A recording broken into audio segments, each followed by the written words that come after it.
Hey everyone!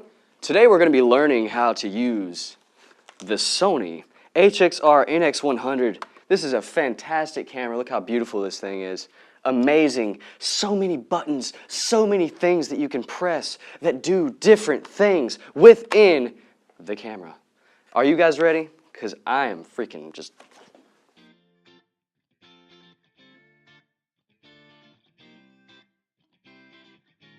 Today we're going to be learning the basic functions of the NX100. It's a Sony camcorder that has some amazing features.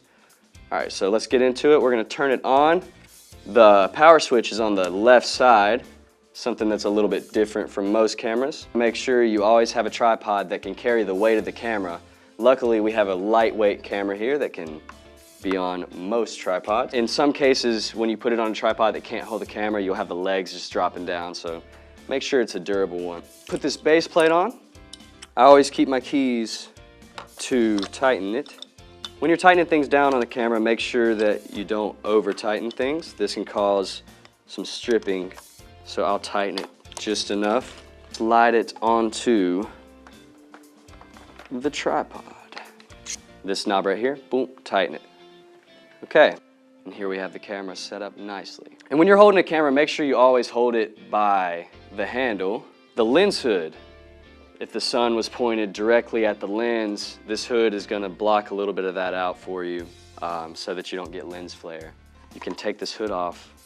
All you got to do is twist it. All right, we got the lens cap on here still. Just notice that. Boom. Comes off.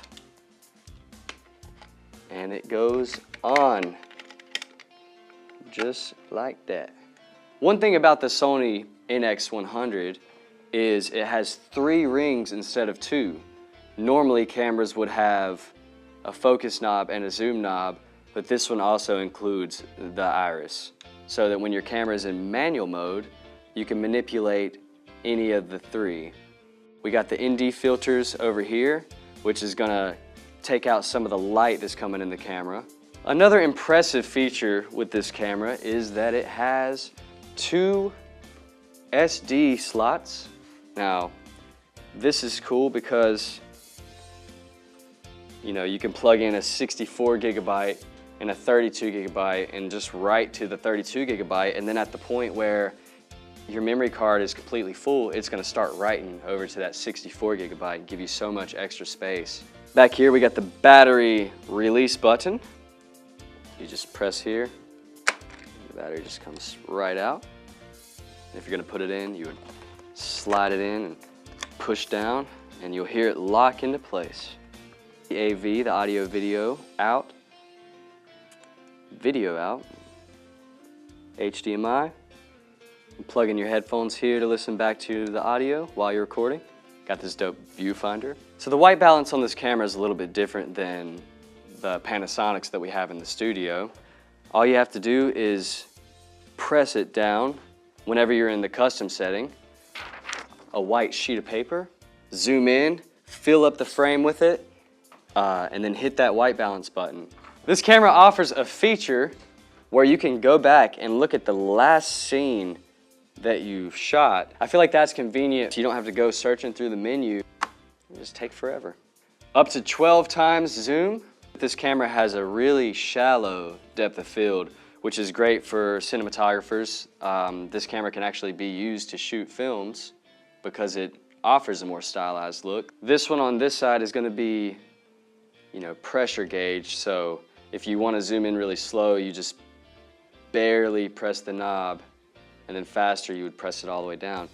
The one on top, however, only has 1 speed that it moves, which is pretty slow. This full auto setting.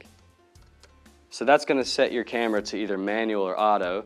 When it's in auto, it's going to be trying to manipulate the focus, the amount of light coming in. You don't want it to be changing around while you're in the middle of a take. The 2 different recording buttons, we have one on the top here next to the zoom knob, and then we got the one on the back side, on the right side.